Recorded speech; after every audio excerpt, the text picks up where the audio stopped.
Pizza পছন্দ করে না এমন লোক আছে বলে তো মনে হয় না। ছোট থেকে বড় সবাই পিৎজা খুবই পছন্দ করে। আর এই পিৎজাটা বাসায় তৈরি করতে পিৎজাটার কিন্তু পারফেক্ট ডো তৈরি করতে হবে। পারফেক্ট ডো না হলে কিন্তু পিৎজা তৈরি সুন্দর হবে না। এই ঝামেলাটা কিন্তু অনেকেই কম বেশি পোহান। তো আজকে আমরা কিভাবে পারফেক্ট ডোতে পিৎজা তৈরি করব ওইটাই দেখব। আসসালামু আলাইকুম, হ্যালো এভরিওয়ান, সবাই কেমন আছেন? আজকে আমরা পারফেক্ট রেসিপিতে পিৎজা তৈরি করবো। আর এভাবে পিৎজা তৈরি করলে আপনি একদম রেস্টুরেন্টের স্বাদ পাবেন হুবহু। তো এখানে আমি বাটিতে 1 কাপ গরম পানি নিয়ে নিয়েছি। পানিটা আপনার আঙ্গুলে এরকম নিতে হবে যেন আঙ্গুলটা আপনি দিতে পারেন। একদম বেশি গরমও না, আবার একদম নর্মালও না। পানিটা দেওয়ার পর আমি এখানে 1 চামচ চিনি দিয়ে দিচ্ছি। চিনিটা আর 1 চামচ ইস্ট দিয়ে দিচ্ছি। এটাকে এখন চামচ দিয়ে ভালো করে গলিয়ে নেব। তারপর আমি এখানে দিয়ে দিচ্ছি আটা বা ময়দা, আপনার বাসায় যেটা থাকে ওইটাই দিতে পারেন। আমি আজকে আটাই দিছি। তো এরপর আমি এখানে একটা খামির তৈরি করব। আর তখন কিন্তু আমি লবণ দেব না। লবণ দিলে কিন্তু ইস্টটা অ্যাক্টিভ হবে না পারফেক্টভাবে।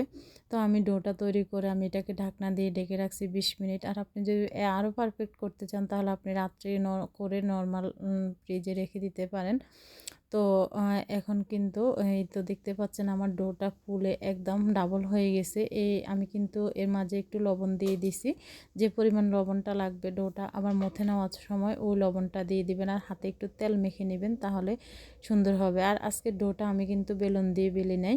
এটা আমি এইভাবেই দিলে আমার কাছে মনে হয় যেন ভালো হয়। আর এখানে এখন পিৎজার ট্রেতে আমি দিয়ে এটাকে হাতের সাহায্যে এবড়ো থেবড়ো করে মেলে নিছি। এরপর আমি একটা কাঁটা চামচের সাহায্যে এটাকে এঁকে দিছি। এরপর আমি এখানে পিৎজার সস দিয়ে দিছি। এই সসটা আপনারা স্বপ্নতে পেয়ে যাবেন বা যে কোনো গ্রোসারি শপে পেয়ে যাবেন। তো এই সসটা দিলে আপনি কিন্তু পিৎজার একদম পারফেক্ট স্বাদ পাবেন। তো এই সসটা দেওয়ার পর আমি এখানে দিয়ে দিচ্ছি চিজ। আর আপনার বাসায় যেটা থাকে আপনি ওইটা দিতে পারেন। আমি যে এগুলা দিছি এটাই দিতে হবে, সেটা কোনো কথা না। আর এভাবে করলে হয়তো বেশি মজা হবে। চিজটা দেওয়ার পর আমি এখানে দিয়ে দিছি গরুর মাংস। এখানে চাইলে আপনি চিকেন দিতে পারেন বা টোনা ফিশও দিতে পারেন। তো আমি গরুর মাংসগুলোকে আগে থেকে রান্না করে নিয়েছি। এখানে আমি রসুন, আদা আর হচ্ছে কালো গোলমরিচ, লবণ দিয়ে আমি এগুলোকে রান্না করে নিয়েছি। এরপর আমি পেঁয়াজটাকে রিং শেপ করে কেটে নিয়ে ওইটাকে দিয়ে দিছি। এরপর আমি দিয়ে দিচ্ছি সসেস উপর থেকে। এখন আমি সসেসগুলোকে এক এক করে বসিয়ে দেব। সসেসগুলো দেওয়ার পর আমি এখানে দিয়ে দিচ্ছি ক্যাপসিকাম আপনার বাসায় যে ক্যাপসিকাম থাকে ওইটাই দিতে পারেন। এরপর আমি আবার একটু চিজ দিয়ে দিচ্ছি। এটা হচ্ছে ওই যে বার্গারে দেওয়া হয় না, হ্যাঁ ওই চিজটাকে আমি কেটে দিছি। এরপর আমি আবারও চিজ দিয়ে দিচ্ছি। যেহেতু খাবো একটু ভালো করে খেলেই তো হয়।